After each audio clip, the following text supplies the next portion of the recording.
ಮೋದಿ ಲೆಕ್ಕ ವಿಶೇಷ ಕಾರ್ಯಕ್ರಮಕ್ಕೆ ಮತ್ತೊಮ್ಮೆ ತಮ್ಮೆಲ್ಲರಿಗೂ ಸ್ವಾಗತ. ಇನ್ನೇನು ಕ್ಷಣಗಳನ್ನೇ ಶುರುವಾಗಿದೆ, ಇನ್ನು 10 ನಿಮಿಷ ಮಾತ್ರ ಬಾಕಿ ಇದೆ. ಇಂಥ ಸಂದರ್ಭದಲ್ಲಿ ಎಕ್ಸ್ಪೆಕ್ಟೇಷನ್ಸ್ ಏನು ಎತ್ತ ಅದ್ರ ಬಗ್ಗೆ ನಾವು ಮಾತಾಡ್ತಾ ಇದ್ದೀವಿ.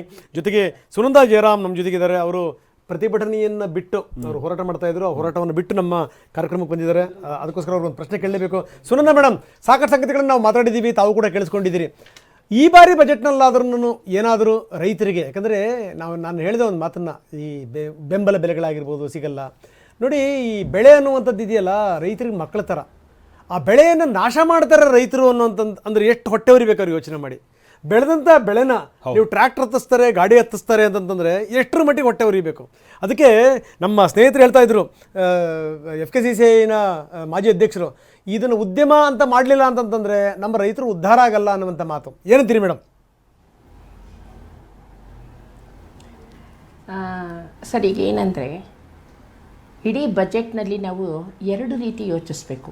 ಕೃಷಿ ಕ್ಷೇತ್ರಕ್ಕೆ ಎಲ್ಲಿ ಆದ್ಯತೆ ವಲಯ ಅಂತ ಘೋಷಣೆ ಆಗಲ್ವೋ, ಸಮಗ್ರ ಕೃಷಿ ನೀತಿ ಎಲ್ಲಿವರೆಗೆ ಪ್ರಕಟಣೆ ಆಗಲ್ವೋ, ಸ್ವಾಮಿನಾಥನ್ ಆಯೋಗದ ಶಿಫಾರಸು ಏನಿದೆ ಅದು ಜಾರಿಗೆ ಬರೋದಿಲ್ವೋ, ಇನ್ನು ನೀವು ಎಷ್ಟೇ ಮಾತಾಡಿದರೂ ಕೃಷಿ ಕ್ಷೇತ್ರ ಉದ್ಧಾರ ಆಗಲ್ಲ.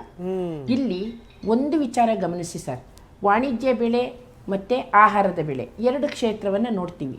ತೆರಿಗೆ ವಿಷಯ ಬರ್ತಾ ಇದೆ, GST ವಿಷಯ ಬರ್ತಾ ಇದೆ, ಚಿನ್ನ ಬೆಳ್ಳಿ ವಿಷಯ ಬರ್ತಾ ಇದೆ. ಎಲ್ಲದಕ್ಕೂ ಮೂಲ ಕ್ಷೇತ್ರ ಯಾವುದು? ಕೃಷಿನೇ ತಾನೇ. ಇಲ್ಲಿ ಉತ್ಪಾದನೆ ಆದ ಕಚ್ಚಾ ವಸ್ತುಗಳು ಅಲ್ಲಿ ಕೈಗಾರಿಕೆಗೆ ಕಚ್ಚಾ ವಸ್ತುಗಳಾಗಿ, ಆಹಾರದ ಬೆಳೆ ವಾಣಿಜ್ಯ ಬೆಳೆ ಕೈಗಾರಿಕೆಗಳಿಗೆ ಕಚ್ಚಾ ವಸ್ತುಗಳಾಗಿ ಮಾರ್ಪಾಡಾಗೋದು. ಅದರಿಂದ ಅರ್ಥವ್ಯವಸ್ಥೆ. ಒಂದು ಉದಾಹರಣೆ ಕೊಡ್ತೀನಿ ಸರ್. ಇಡೀ ಪ್ರಾಪಂಚಿಕ ಮಟ್ಟದಲ್ಲಿ ಇವತ್ತು ವಾಣಿಜ್ಯ ಬೆಳೆಯಲ್ಲಿ ಅಗ್ರಸ್ಥಾನದಲ್ಲಿರೋದು ಕಬ್ಬು, ರೇಷ್ಮೆ, ಇತರೆ. ಆ ಕಬ್ಬಿನ ಬೆಳೆಯ ಬೆಲೆಗಾಗಿ ರೈತರು ಲಕ್ಷ ಜನ ಬೀದಿಗೆ ಬರಬೇಕಿತ್ತ? ಆ ಮಟ್ಟದ ಹೋರಾಟ ಅಗತ್ಯ ಇತ್ತ? ಅವರ ಶ್ರಮ ಸಮಯ ಎಷ್ಟು ವ್ಯಯ ಆಯಿತು? 50 ರೂಪಾಯಿಗೆ 100 ರೂಪಾಯಿಗೆ ಭಿಕ್ಷೆನ ರೈತ ಆತ್ಮಹತ್ಯೆ ಮಾಡ್ಕೊಳ್ತಿದ್ದಾನೆ. ಇಲ್ಲಿ ಚಿನ್ನ ಬೆಳ್ಳಿ ವಿಷಯ ಮಾತಾಡ್ತಿದ್ದೀವಿ ನಾವು. ನಗರೀಕರಣದ ವಿಷಯಕ್ಕೆ ಬರ್ತೀನಿ ನಾನು. ಇಡೀ ಸಮಗ್ರವಾಗಿ ಇವತ್ತು ಭಾರತ ದೇಶದಲ್ಲಿ ಎಲ್ಲ ರಾಜ್ಯಗಳಲ್ಲೂ, ಬಹುತೇಕ ಕರ್ನಾಟಕದಲ್ಲಿ ಮುಖ್ಯವಾಗಿ, ರಿಯಲ್ ಎಸ್ಟೇಟ್ ದಂಧೆ ಪ್ರಮಾಣ ಎಷ್ಟು? ಯಾವ ಭೂಮಿ ಅದಕ್ಕೆ ವ್ಯಯ ಆಗಿದೆ? ಅಲ್ಲಿ ನಷ್ಟ ಆಗಿದ್ದು ಕೃಷಿ ಭೂಮಿ. ನಗರೀಕರಣ ಯಾರು ಕೇಳಿದರು? ಎಲ್ಲ ನಗರದಲ್ಲೂ ಸ್ಲಮ್ಗಳು, ಮತ್ತೊಂದು ವಾಸನೆ ಹೊಡೆಯುವ ಹಳ್ಳಿಗಳೇ. ಯಾವುದೂ ಉದ್ಧಾರ ಆಗಿಲ್ಲ, ಯಾವ ಹಣವೂ ಅಲ್ಲಿ ವ್ಯಯ ಆಗಿಲ್ಲ. ನಮ್ಮ ಒಂದು ಉದಾಹರಣೆ ಆಗಿದೆ. ಈಗ ಮದ್ದೂರು ಕ್ಷೇತ್ರ, ನಮ್ಮದು ಗೆಜ್ಜಿಲಗೆರೆ ಗ್ರಾಮ, 4 ಪಂಚಾಯಿತಿಗಳನ್ನು ಉದಯ್ ಶಾಸಕರು ಸೇರಿಸ್ಬಿಟ್ಟಿದ್ದಾರೆ. ಪ್ರಜೆಗಳ ಒಪ್ಪಿಗೆ ಇಲ್ಲ. ನಾವು ಹೋರಾಟ ಮಾಡ್ತಿದ್ದೀವಿ ಬೇಡ ಅಂತ. 42 ದಿನದ ಹೋರಾಟ ಮುಖ್ಯಮಂತ್ರಿಗಳ ಗಮನಕ್ಕೆ ಹೋಗಿದೆ. ನಗರೀಕರಣ ಯಾಕೆ ಬೇಡ ಅಂದರೆ, ಹಸಿರು ವಲಯ, ಆಹಾರದ ಉತ್ಪಾದನೆ, ನಮ್ಮ ಹಣ, ನಮ್ಮ ತೆರಿಗೆ ಹಣ ನಮ್ಮ ಗ್ರಾಮಗಳಿಗೆ ಸಾಕು. ನೀವು ಮಾಡ್ತೀರಾ? ಶಾಸಕರು ಸಂಸದರು ಮಾಡಿ. ಅದನ್ನು ಬಿಟ್ಟು ಯಾಕೆ ಈಗ ನಗರೀಕರಣಕ್ಕೆ ನೀವು ಅವಕಾಶ ಮಾಡ್ಕೊಳ್ತೀರಾ? ಇದ್ರ ಜೊತೆಗೆ ಯಾವುದೇ ಕಾರಣಕ್ಕೂ ಸರ್ ಈ ಉನ್ನತೀಕರಣ, ನಗರೀಕರಣದ ಹೆಸರಲ್ಲಿ ಹಾಳಾಗೋದು ಹಳ್ಳಿಯ ಸಾಂಸ್ಕೃತಿಕ ಬದುಕು, ನೈಜ ಬದುಕು. ಆ ಹೆಣ್ಣು ಮಕ್ಕಳು, ಕೂಲಿ ಕಾರ್ಮಿಕರು, ಕುಟುಂಬ ನಿರ್ವಹಣೆ ಮಾಡುವ ಹೆಣ್ಣು ಮಕ್ಕಳು ಎಲ್ಲವನ್ನು ಯೋಚಿಸಬೇಕು. ಸಕ್ಕರೆ ಮೊಸರು ತಿನ್ನಿಸಿದ ಪ್ರಸಂಗವನ್ನು, ದೃಶ್ಯವನ್ನು ನಾವು ನೋಡಿದ್ವಿ. ಮೊಸರು ಯಾವುದರಿಂದ? ಇಡೀ ಕೃಷಿ ಕ್ಷೇತ್ರದ ಉಪಕಸುಬಾದ ಹೈನುಗಾರಿಕೆ ಭಾರತದಲ್ಲಿ ಯಾವ ಸ್ಥಾನದಲ್ಲಿದೆ? ಕರ್ನಾಟಕ ಎಷ್ಟನೇ ಸ್ಥಾನದಲ್ಲಿದೆ? ಅಂಥ ಹೈನುಗಾರಿಕೆಯವರ ಹೆಣ್ಣು ಮಕ್ಕಳ ಬದುಕು ಏನಾಗಿದೆ? ಪ್ರಾಣಿ ಸಂಪತ್ತಿನ ಸ್ಥಿತಿ ಏನಾಗಿದೆ? ಜೊತೆಗೆ ಸಕ್ಕರೆ ಉದ್ಯಮ, ಸಕ್ಕರೆ ಕಾರ್ಖಾನೆಗಳು ಏನಿದೆ ಇಡೀ ಕರ್ನಾಟಕದಲ್ಲಿ, ಆ ಸಕ್ಕರೆ ಕಾರ್ಖಾನೆಗಳು ಖಾಸಗಿ ಕಾರ್ಖಾನೆಗಳೇ 99. ಒಂದೇ ಒಂದು ಏಕೈಕ ಸಕ್ಕರೆ ಕಾರ್ಖಾನೆ ನಮ್ಮ ಮಂಡ್ಯ ಜಿಲ್ಲೆಯ ಮೈಶುಗರ್ ಕಾರ್ಖಾನೆ.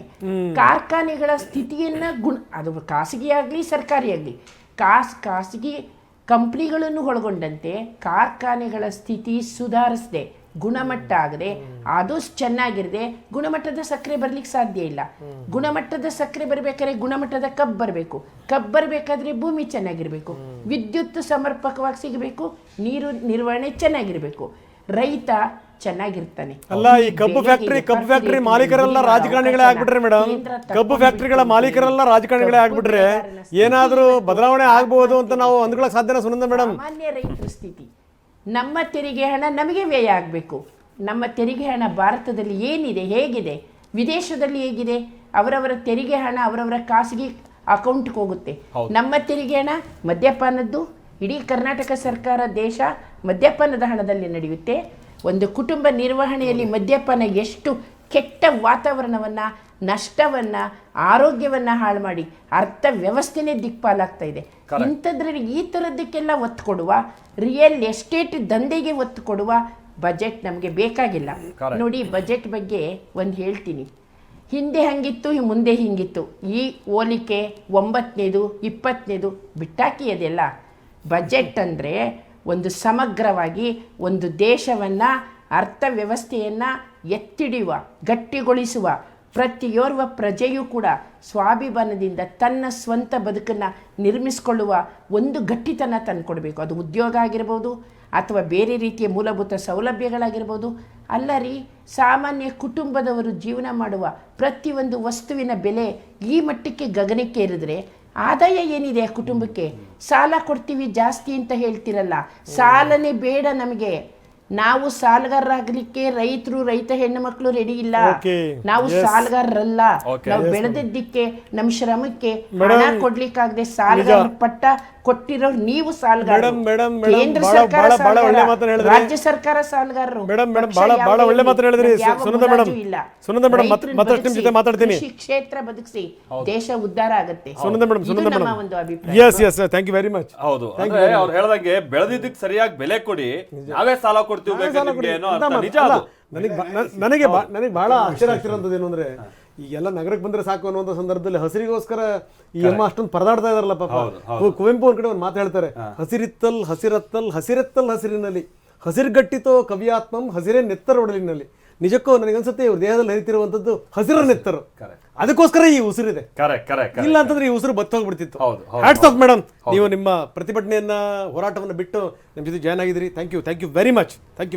ಜೊತೆಗೆ ಇನ್ನೊಂದು ಸಂಗತಿ ಅಂದ್ರೆ, ಇನ್ನೇನು ಒಂದು 7 ನಿಮಿಷ ಏನೋ ಬಾಕಿ ಇರುವಂತದ್ದು. ಅದರ ನಡುವೆನೆ ನಾನು ಒಂದು ಅರ್ಥಶಾಸ್ತ್ರ ಪ್ರಾಧ್ಯಾಪಕರಾಗಿರುವಂತಹ ಪವಿತ್ರ ಅವರನ್ನ ಕೇಳ್ತೀನಿ. ಪವಿತ್ರ ಮೇಡಮ್, ಈ ವಿಚಾರ ಅಂತಂದ್ರೆ ಹೌದು, EU ಜೊತೆಗೆ ಟ್ರೇಡ್ ಡೀಲ್ ಆಗಿರುವಂತದ್ದು ಸುಮಾರು 27 ದೇಶಗಳಿಗೆ ನಮ್ಗೊಂದು ರೀತಿ ಮುಕ್ತ ಮಾರುಕಟ್ಟೆ ಸಿಕ್ಕ ಹಾಗೆ. ಆಸ್ಟ್ರೇಲಿಯಾ ಜೊತೆ ಆಗಿದೆ, ಮುಂದೆ ಬಹಳಷ್ಟು ದೇಶಗಳ ಜೊತೆ ಆಗೋದಿದೆ.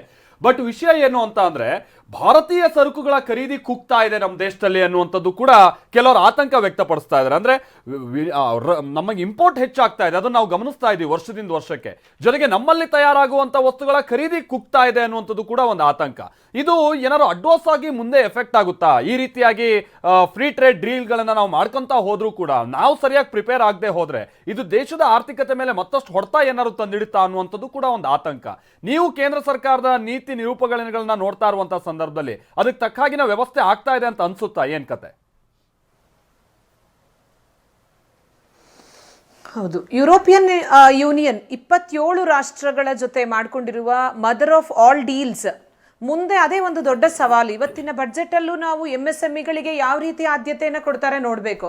ಯಾಕೆಂದ್ರೆ ಟೆಕ್ಸ್ಟೈಲ್ ಇಂಡಸ್ಟ್ರಿ ಆಗಿರ್ಬೋದು ಅಥವಾ ಫಾರ್ಮಸ್ಯೂಟಿಕಲ್ ಇಂಡಸ್ಟ್ರಿ ಆಗಿರ್ಬೋದು, ಇಂಥ ಒಂದು MSMEಗಳಲ್ಲಿ ತಯಾರಿಕೆ ಆಗುವಂತ ಸರಕುಗಳಿಗೆ ಮುಕ್ತ ವ್ಯಾಪಾರ ಅಂತ ಹೇಳಿ ಒಂದು ಕಡೆ ನೋಡಿದಾಗ ಇವು ಸದೃಢಗೊಳ್ಳದೆ ಇದ್ರೆ ನಮ್ಮಲ್ಲಿರುವ ಸಂಪನ್ಮೂಲಗಳು ಹಾಗೆ ಉಳಿತಾ ಇರ್ತದೆ.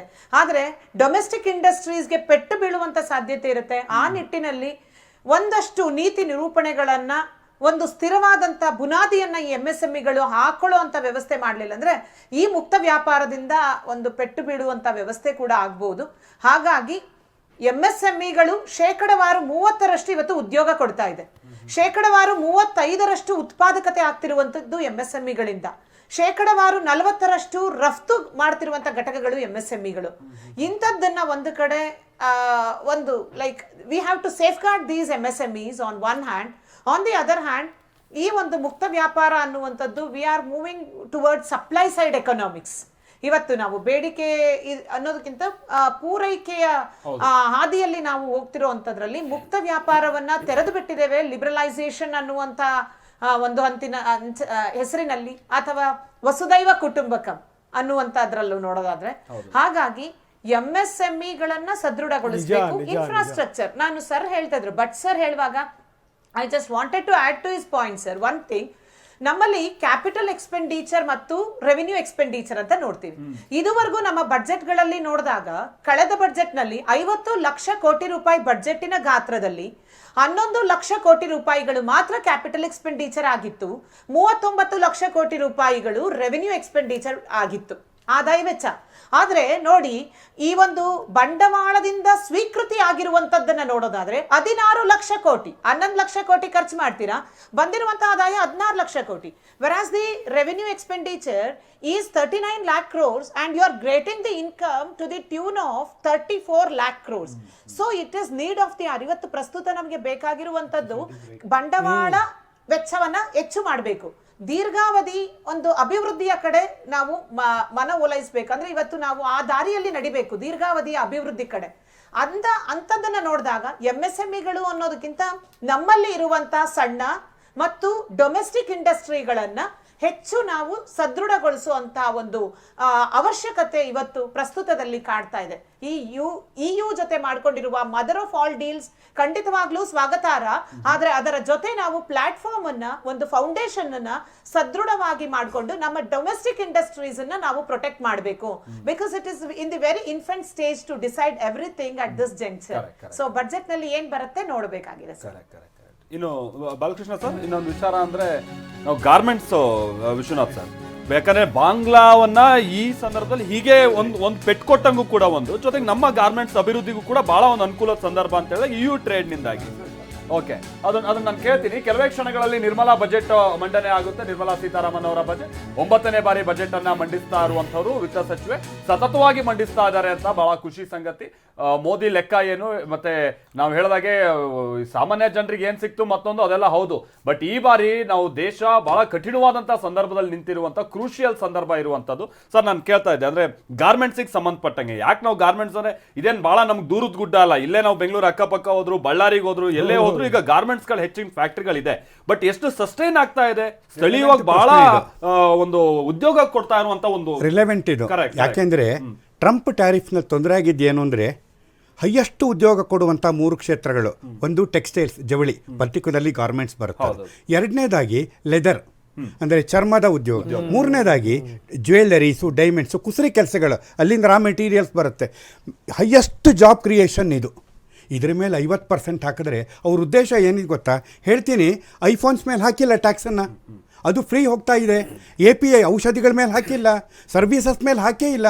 ಹಾಕಿರೋದು $25 ಬಿಲಿಯನ್ ಅಥವಾ $26 ಬಿಲಿಯನ್ ಇಲ್ಲಿಂದ ಏನು ಎಕ್ಸ್ಪೋರ್ಟ್ ಆಗ್ತಾ ಇದೆ ಗಾರ್ಮೆಂಟ್ಸು. ನೀವು ಹೇಳಿದ್ರಲ್ಲ, ಅದು ಲೆದರು ಇದೆ.